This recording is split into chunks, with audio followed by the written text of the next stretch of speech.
সুপ্রিয় দর্শক, পেঁপে গাছের আকার ছোট রেখে কিভাবে মাত্র 90 দিনের ভিতরেই গাছের গোড়া থেকে মাথা পর্যন্ত প্রচুর পরিমাণে পেঁপে ধরাবেন, একটা পেঁপে চারা গাছ কিভাবে রোপণ করবেন এবং কি বিশেষ পরিচর্যা ফলো করতে পারলে গাছের গোড়া থেকে মাথা পর্যন্ত প্রচুর পরিমাণে পেঁপে ধরবে, সেই সাথে দেখাবো পেঁপে গাছের কিছু বিশেষ পরিচর্যা, যে ম্যাজিক্যাল পরিচর্যাগুলো করতে পারলে গোড়া থেকে মাথা পর্যন্ত ফুল থাকবে, প্রচুর পরিমাণে পেঁপে থাকবে, পেঁপের আকার হবে স্বাভাবিকের তুলনায় অনেক বেশি বড়।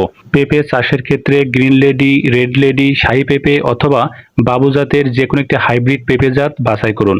নিড়ানি বা শাপলের সাহায্যে ঠিক এরকম একটি গর্ত খনন করতে হবে এবং গর্তের দক্ষিণ পাশে দেখতে পাচ্ছেন ঠিক এরকম একটু নিচু জায়গা করতে হবে। কেন করবেন কিছুক্ষণ পরে দেখিয়ে দিচ্ছি। তো ঠিক এরকম একটি গর্ত খুঁড়ে নিতে হবে। তো গর্ত খোঁড়ার পরে হাতের সাহায্যে মাটিগুলো সুন্দর করে লেবেলিং করে নিন। তো তারপরে এখন এর ভিতরে কিছু উপাদান যোগ করতে হবে চারা লাগানোর পূর্বে। তো প্রথমে নিয়ে নিচ্ছি তরি তরকারির খোসা, অর্থাৎ কাঁচা কলা, পেঁপে, মিষ্টি কুমড়া সহ বিভিন্ন যে সবজি আমরা খেয়ে থাকি, সবজির খোসাগুলো ফেলে না দিয়ে কিছুটা সংগ্রহ করে গর্তের ভিতরে দিয়ে দিন। এগুলো পচে দীর্ঘদিন ধরে সারের কাজ করবে, ফলে গাছ দ্রুত বাড়তে শুরু করবে, দ্রুত ফুল ফল আসবে। তারপরে থাকছে যে কোনো ঘাস, লতাপাতা অর্থাৎ যে কোনো সবুজ অংশ, এটা সবুজ সার হিসেবে কাজে লাগবে। অর্থাৎ যে কোনো সবুজ লতাপাতা ভিতরে কিছুটা ছিঁড়ে দিয়ে দিন, এটা সবুজ সার হিসেবে খুবই কার্যকরী। এরপরে থাকবে গোবর সার, অর্থাৎ গরুর গোবর পচিয়ে যে গোবর সার বা কম্পোস্ট সার তৈরি করা হয়, সে গোবর সার 1 থেকে 2 মুষ্টি পরিমাণে ভিতরে দিয়ে দিন। গোবর সার একটি অর্গানিক ফার্টিলাইজার যা দীর্ঘদিন ধরে গাছের জন্য কাজে লাগে। চেষ্টা করবেন অবশ্যই গোবর সার অথবা ভার্মি কম্পোস্ট ব্যবহারের। এরপরে থাকবে কাঠ বা গাছের পাতা পুড়িয়ে রান্নার সময় যে ছাই পাওয়া যায়, ছাই কিছুটা দেওয়ার চেষ্টা করবেন। ছাই দিলে মাটিতে থাকা রোগ ক্ষতিকারক রোগ জীবাণুগুলো মারা যায়, মাটিতে থাকা যে পোকামাকড় মারা যায়, মাটি বিশুদ্ধ করে এবং গাছে নতুন নতুন শিকড় গজাতে সাহায্য করে। হাতের সাহায্যে পুরো উপাদানটি ভালো করে মিশিয়ে চারপাশে মাটি দিয়ে এটি একটু চাপা দিয়ে দিতে হবে। এতে করে মাটির নিচে এই উপাদানগুলো পচে দীর্ঘদিন ধরে পেঁপে গাছের সার হিসেবে কাজে লাগবে।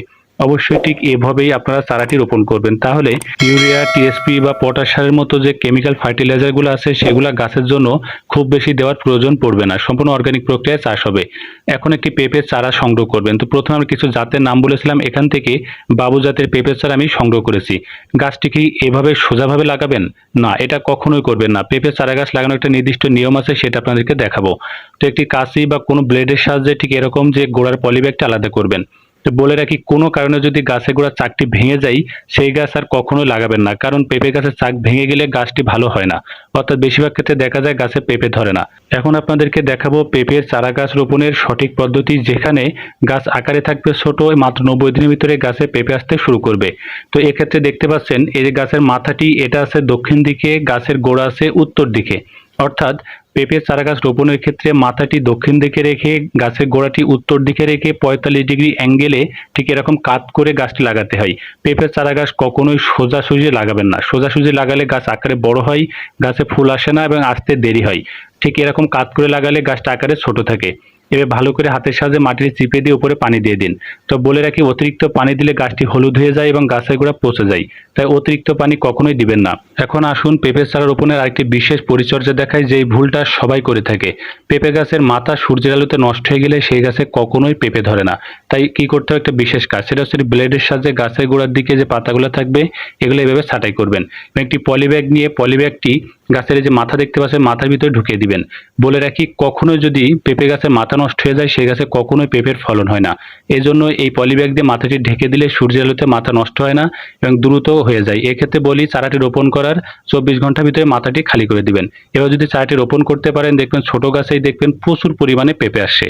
তো পেঁপে গাছের আরও কিছু বিশেষ পরিচর্যা দেখাচ্ছি, যা আপনার ফলনকে ত্বরান্বিত করবে, পেঁপের আকার অনেক বেশি বড় হবে। এই যে একটা পেঁপের চারা গাছ দেখতে পাচ্ছেন, এটার বয়স মাত্র 80 দিন, অর্থাৎ মাত্র 80 দিনের ভিতরে দেখতে পাচ্ছেন কি সুন্দর ফুল আসতে শুরু করেছে। অর্থাৎ ঠিক এরকম 80 থেকে 90 দিনের ভিতরে পেঁপের চারা গাছে ফুল আনার জন্য গাছে কি ব্যবহার করবেন সেটা আপনাদেরকে এখন দেখাবো। হাতে দেখতে পাচ্ছেন পেঁয়াজের খোসা এবং কিছু আছে রসুনের খোসা। পেঁয়াজের খোসার ভিতরে প্রচুর পরিমাণে ফসফরাস থাকে, যা গাছে দ্রুত ফুল আনতে সাহায্য করে এবং রসুনের খোসা ব্যবহার করলে মাটিতে যে ক্ষতিকারক পোকামাকড় থাকে সেগুলো মারা যায়, পাশাপাশি গাছের নতুন নতুন শিকড় গজায়। যেন কিছু পেঁয়াজ এবং রসুনের খোসা গাছের চারপাশে ব্যবহার করবেন। এরপরে আসুন আরও একটি বিশেষ পরিচর্যা দেখিয়ে দিই। তো দেখতে পাচ্ছেন গাছের পাতাগুলো হলুদ হয়ে গেছে, এটা চারা গাছ থেকে শুরু করে বয়স্ক বর্তমানের সময় অর্থাৎ বর্ষার সময় এটা আপনি খুব দেখবেন। এটা হচ্ছে গাছে যখন প্রচুর বৃষ্টি হয় গাছের চারপাশ দেখবেন পানিতে তলিয়ে গেলে ঠিক পাতাগুলো হলুদ হয়ে যায়। এজন্য কিছু দোআঁশ মাটির ভেতরে কিছু বালু মিশিয়ে, বালু এবং মাটি ভালো করে মিশিয়ে গাছের গোড়াটি ভালো করে বাঁধাই করে দিবেন। এই বর্ষার সময় যেহেতু গাছের গোড়ায় পানি জমে, এই পানি জমে থাকার জন্য মূলত গাছটা বৃদ্ধি হয় না, গাছগুলো পচে নষ্ট হয়ে যায়। আপনি যদি বালু এবং মাটি মিশিয়ে গাছের গোড়াটি ভালো করে বাঁধাই করে দেন, এই সমস্যা মোটেই থাকবে না। সুপ্রিয় দর্শক, বিশেষ কিছু পরিচর্যা দেখালাম। পরিচর্যাগুলো যদি সঠিকভাবে করতে পারেন, নিশ্চিতভাবে থাকেন আপনার গাছে প্রচুর পরিমাণে পেঁপে আসবে, প্রচুর ফলন হবে।